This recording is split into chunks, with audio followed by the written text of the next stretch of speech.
Coucou à tous et bienvenue sur ma chaîne, bienvenue également à mes nouveaux et nouvelles abonnés. Alors aujourd'hui j'avais envie de vous faire une petite découverte de produits. Ça fait un petit moment que je l'ai, ça s'appelle la Happy Jig. Donc je vais vous présenter un peu ce que c'est, ce qu'on peut faire avec.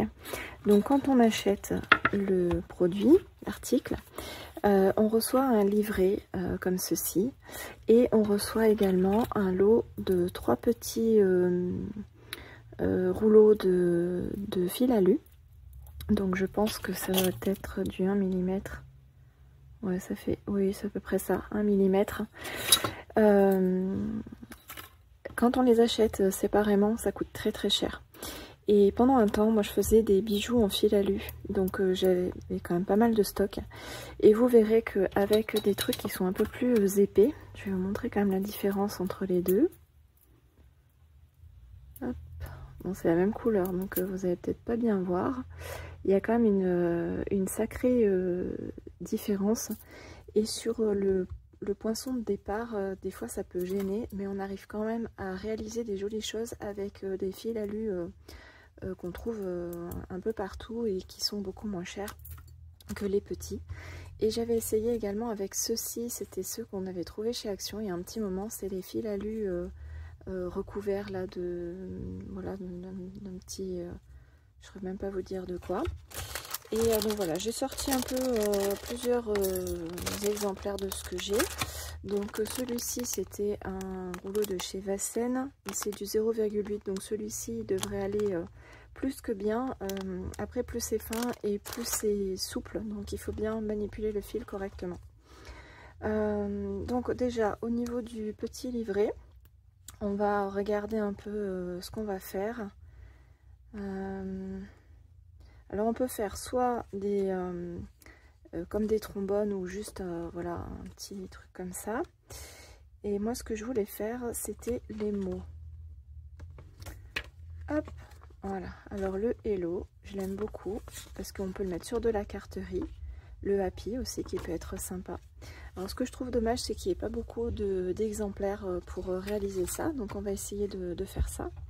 Donc là vous avez une petite boîte qui renferme donc plusieurs petites choses. Donc on a la pince intégrée pour pouvoir couper le fil. Et après on a des petites choses comme ça de différentes tailles qui nous permettent donc de réaliser notre mot. Donc au niveau, pour commencer en fait il faut trouver celui qui a une petite encoche. Alors,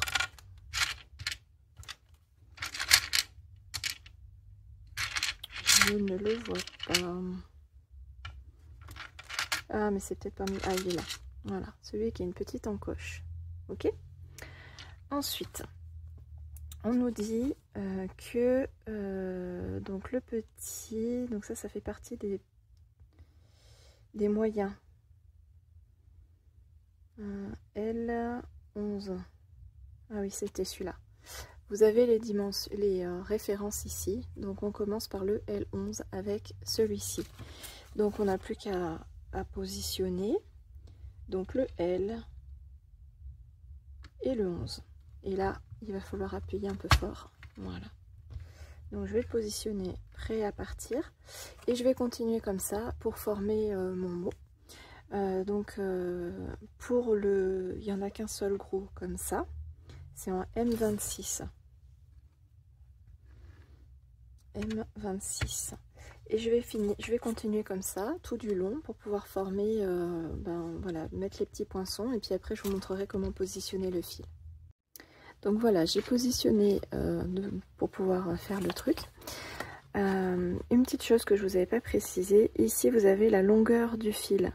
Donc ils nous disent 15 inches, 38 cm de fil, si on veut faire juste le mot. Si on veut rajouter pour faire le petit trombone, il faut mettre 17 inches ou 41 cm.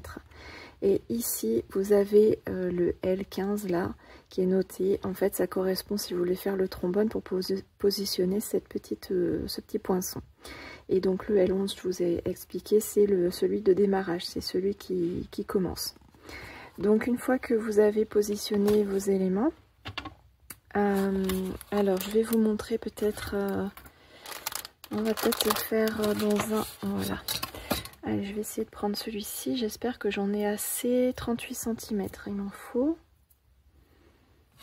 Je vais prendre ma grande règle. Voilà. On va partir sur 15 inches. Ça ira mieux avec celle-ci.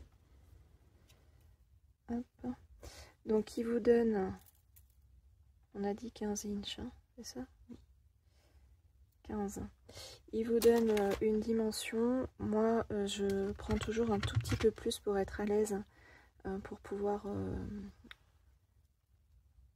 couper, enfin entortiller.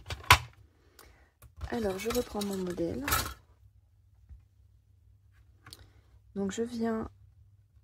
C'est pour ça que je vous dis que quand c'est épais ici, ça passe pas en fait.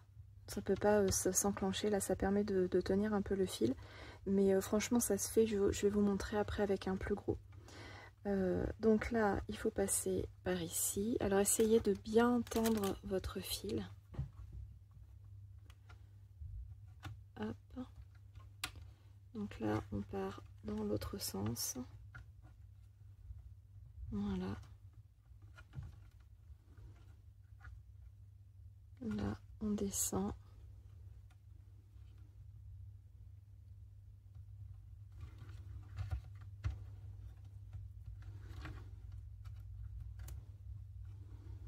Voilà. On passe ici. Là.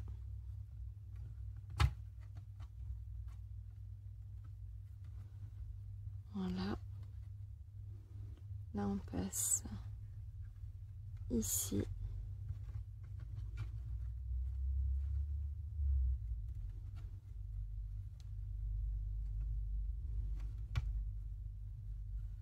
Hop.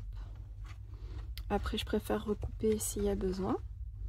Et ensuite, on n'a plus qu'à retirer notre petit mot.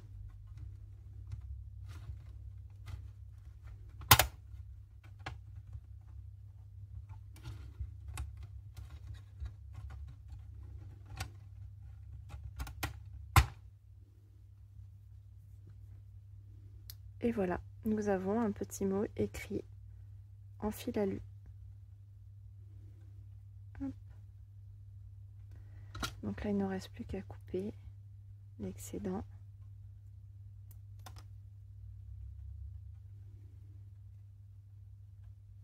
Voilà.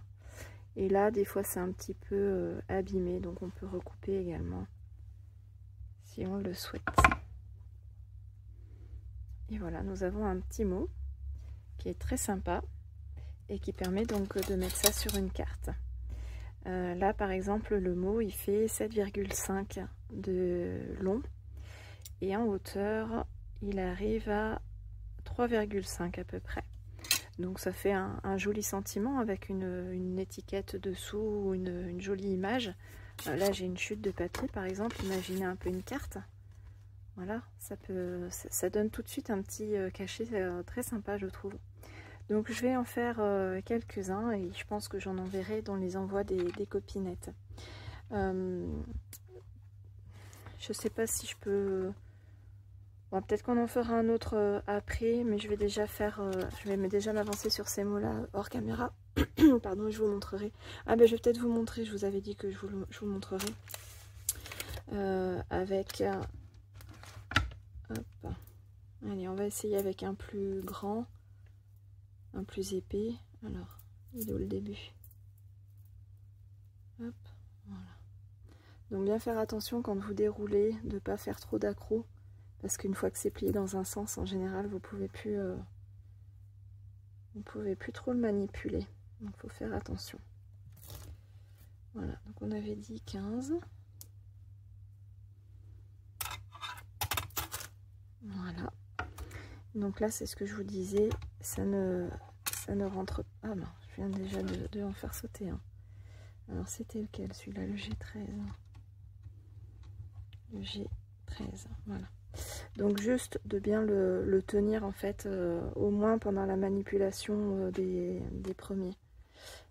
Et en fait, ce qu'il faut faire, je crois que j'avais réussi à le faire rentrer quand même. Ce qu'il faut faire, c'est que les petits, en fait, il faut les maintenir parce que là pour le coup il est très épais et très dur à manipuler.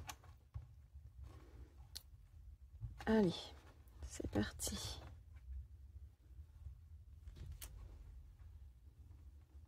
Hop. Alors là on avait dit, non, on passe comme ça.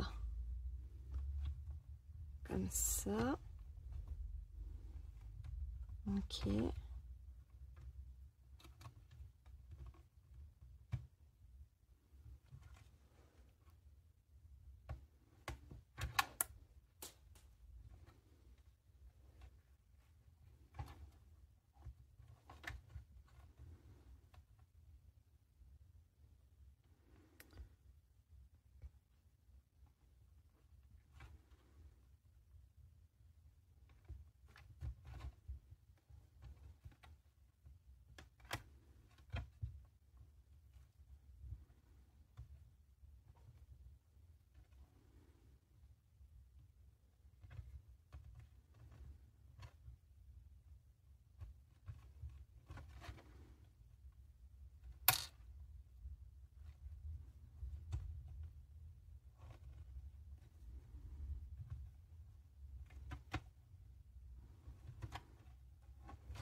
Hop.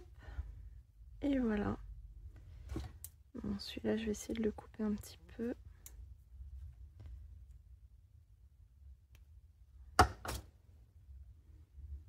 Alors, je dois avoir une pince pas loin.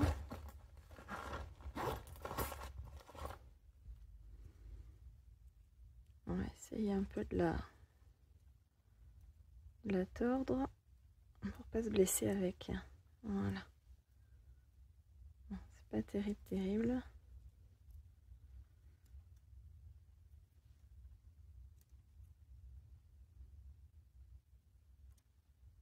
Ouais, c'est mieux. J'aurais pu peut-être essayer de le mettre par-dessous, mais bon. Donc voilà ce que ça donne avec le petit et le grand fil. Donc voilà, moi je trouve que c'est un outil qui est assez sympa à faire pour faire des petits embellissements maison. Je ne sais pas si vous connaissiez ou si vous en avez déjà, mais voilà, n'hésitez pas à commenter et à liker cette vidéo si ça vous a plu. Je vous dis à très bientôt pour une prochaine vidéo. Salut!